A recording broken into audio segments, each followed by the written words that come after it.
but I know that I don't know, I don't like to just read audiobooks. I like reading physical books. I'm not that big of a fan of ebooks per se.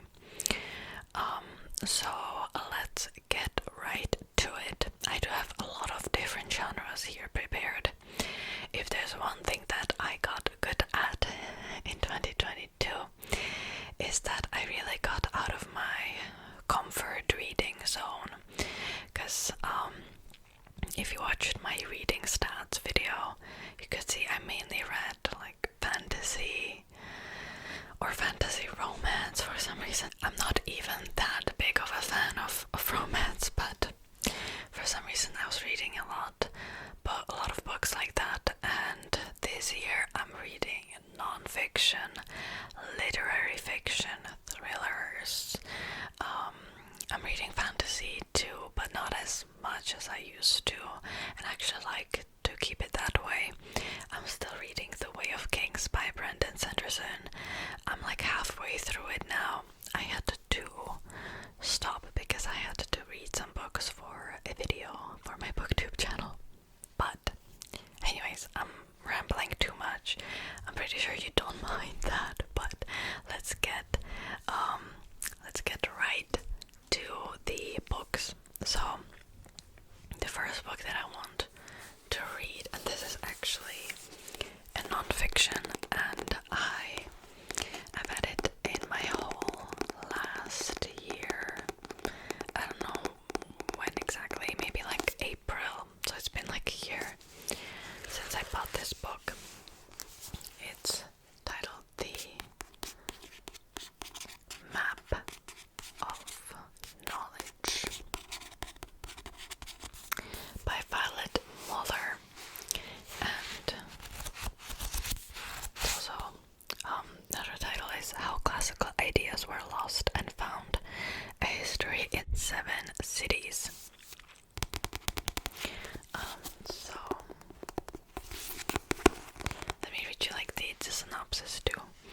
In The Map of Knowledge, Violet Muller traces the journey taken by the ideas of 3 of the greatest scientists of antiquity, Euclid, Galen, and Ptolemy, through 7 cities and over 1,000 years. We follow them from 6th century Alexandria to 9th century Baghdad, from Muslim Cordoba to Catholic Toledo, from Salerno's medieval medical school to Palermo, capital of Sicily's vibrant mix of cultures, and finally to Venice, where the great merchant city's printing presses would enable Euclid's geometry, Ptolemy's system of the stars, and Galen's vast body of writings on medicine to spread even more wildly. So, I picked this book up randomly because I like the cover. The cover looks very cool, in my opinion. I know I'm shallow, okay? Yeah. When it comes to books, everyone judges books by their cover too, so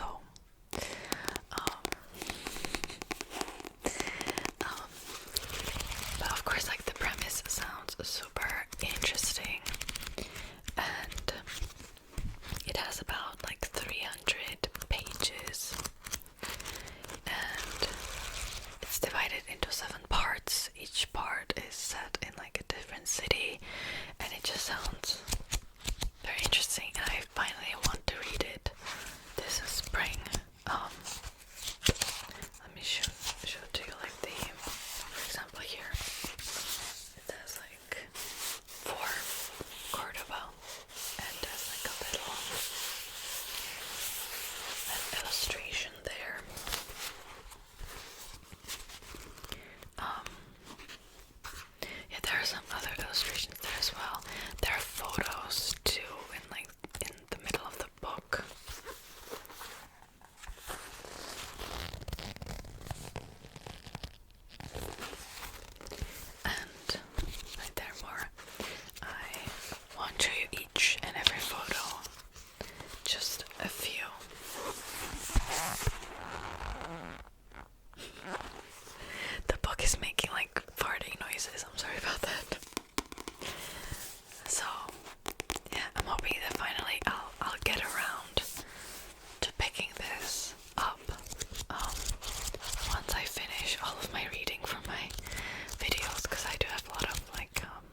I'll show you the another non-fiction that I have here.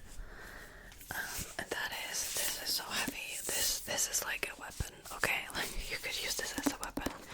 This is Homo Deus, by Yuval Noah Harari. I might have butchered that. And he wrote multiple books like this. So he actually wrote a book about the history of humankind. I haven't read that one yet. It's somewhere like right there on my shelf. And he also wrote a book about some like present ideas.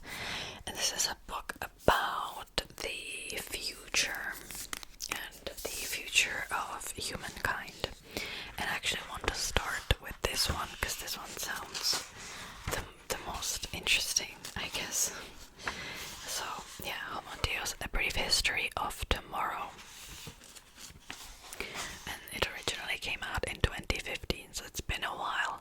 I feel like maybe if this book would come out now, again it would be like a little different, because I feel like in 2015, like there were only like rainbows and unicorns everywhere and everything was much better.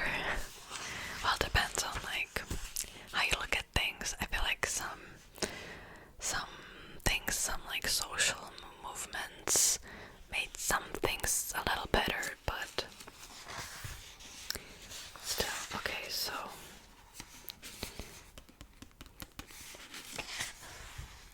I think okay, there are 3 parts, and each part is basically about, you know, what will humanity do with Earth, how it will explore all oceans. Maybe seems like it.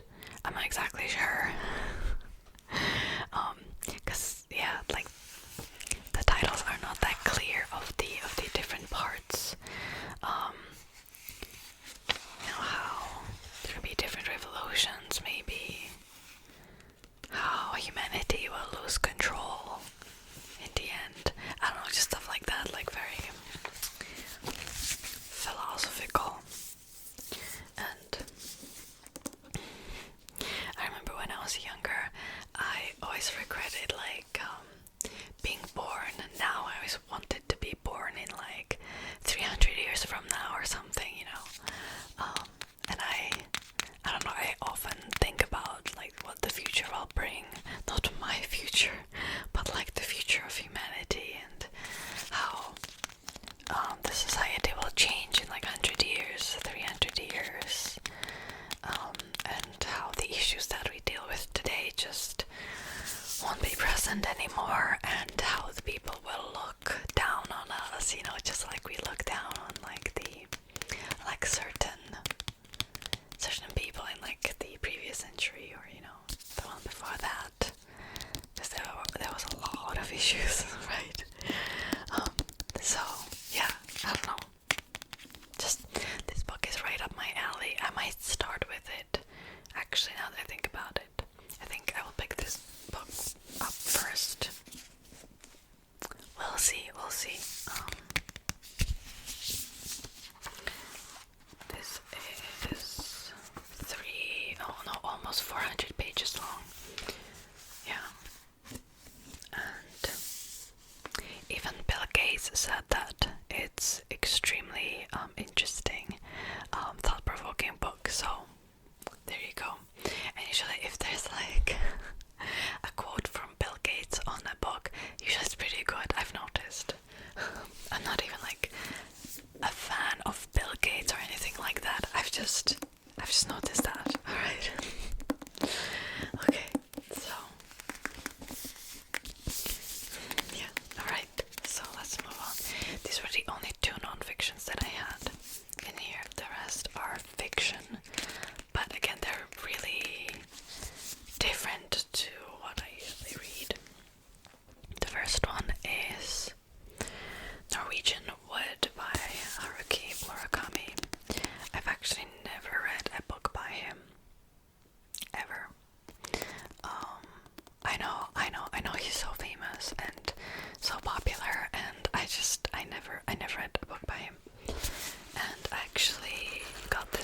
originally for a video that I'm filming for my booktube channel.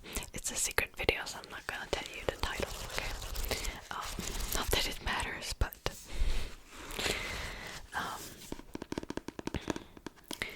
let me read you the back. When he hears her favorite Beatles song, Toru Watanabe recalls his first love, Naoko, the girlfriend of his best friend Kizuki. Oh, we've got a bit of a situation here. Immediately, he is transported back almost 20 years to his student days in Tokyo, adrift in a world of uneasy friendships, casual sex, passion, loss, and desire, to a time when an impetuous young woman called Midori marched into his life, and he had to choose between the future and the past. Okay, so I've heard, actually I've never read the back, maybe I've read it in a video, I'm not exactly sure, but anyways, I've read that Murakami sometimes write a lot about dysfunctional relationships, and I'm a little worried about that because I cannot read books with dysfunctional relationships. They make me so angry. This is part of the reason why I am not a fan of Sally Rooney's books, because I just scream at her characters the whole time, and I'm like, don't do this, and then the character does it, and I'm like, I can't handle this. I think I tried reading as an audiobook Beautiful World, Where Are You by Sally Rooney. I couldn't do it. Like, I had to keep sane. So for the sake of my mental health, for the sake of preserving it, I had to put it down. So let's see how this will go. I'm a little worried. Because, yeah, I don't know, there's just something about, like, dysfunctional relationships and books that just make me so angry. I don't mind maybe watching on TV or like in movies, situations like that, but when it comes to books, ain't nobody got time for that. So, we'll see. Obviously, like, I will go into this book with an open mind. I'm not even sure if this relationship will be dysfunctional. I'm kind of guessing it probably will. I know that either people love his books or they hate it completely, so and I know that there's pretty much like a non-existent plot. It's only centered around the characters and the writing and all that, so very out of my comfort reading zone, because I usually just focus on books where there's a lot of plot.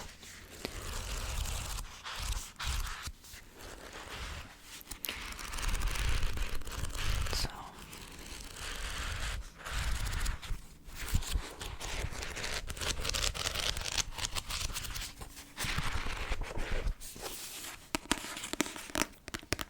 yeah, just on tracing.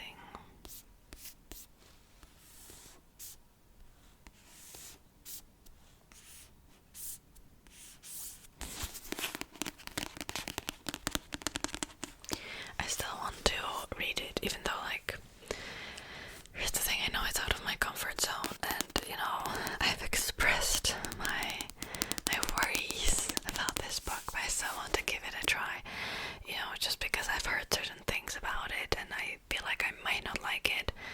I still want to, like, try and see, and maybe I will love it. Who knows? Plus, I will read it for the video anyway, so, you know. Alright.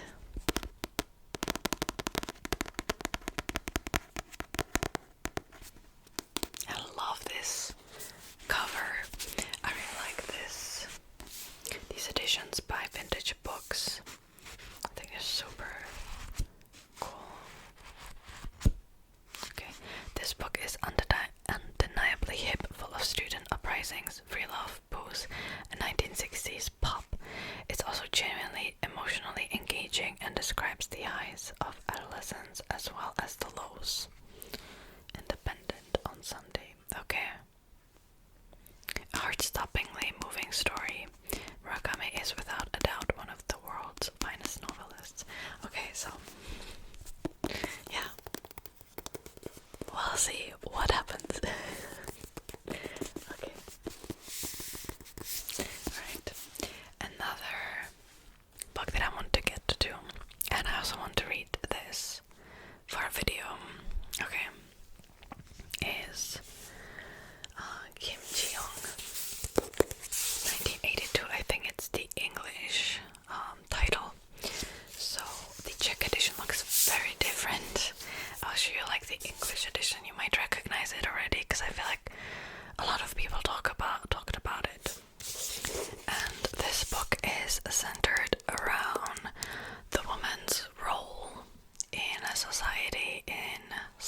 in certain aspects and very different in others.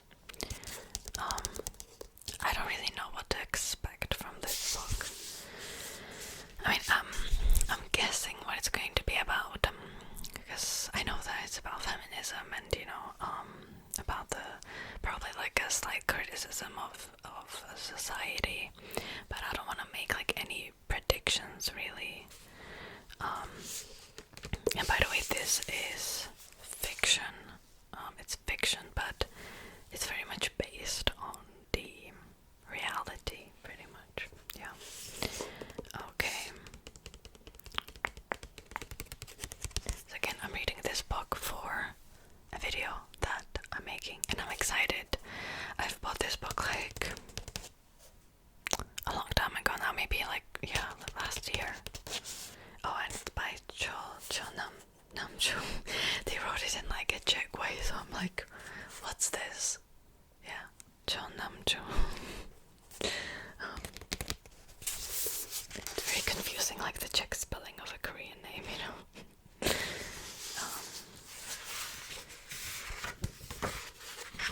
Oh, there's also a little illustration.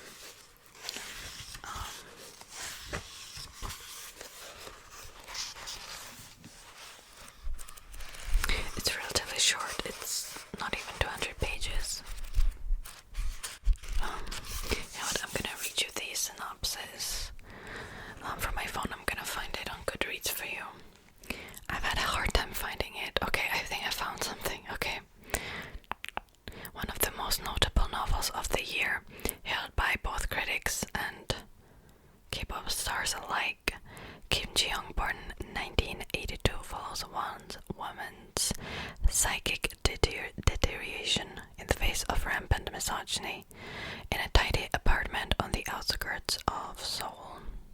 Millennial, every woman Kim Ji-young spends her day caring for her infant daughter, but strange symptoms appear. Ji-young begins to impersonate the voices of other women, dead and alive. As she plunges deeper into this psychosis, her concert husband sends her to a psychiatrist. Ji-young narrates her story to this doctor, from her birth to the parents who expected a son, to elementary school teachers who policed girls' outfits, to male co-workers who installed hidden cameras in women's restrooms.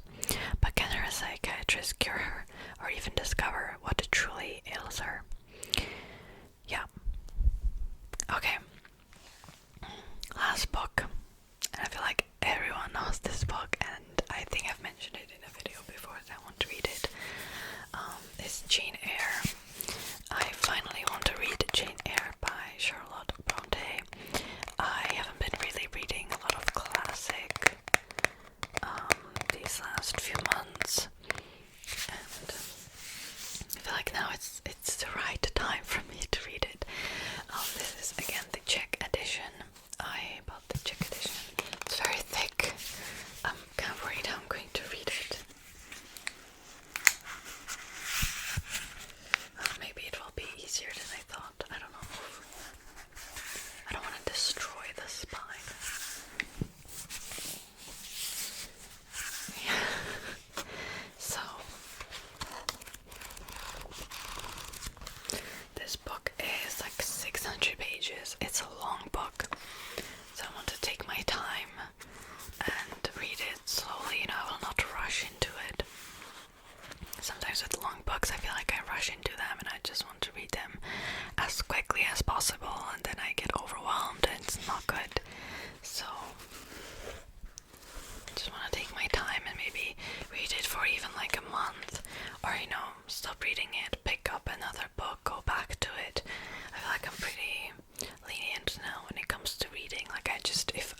translated from different languages, they still add the ova to the foreign names for some reason. I don't know why, but yeah, they do that a lot, and they did it with this too. I don't know if I like it. I think it's I don't know, I wouldn't mind if the surname of the woman wouldn't be changed. So you can pretty much tell in the Czech Republic like who is a woman, who is a man based on their surnames, unless you want to change it. You can. There's just not a lot of people who do that. So even like here it says like Charlotte Bronte Ova,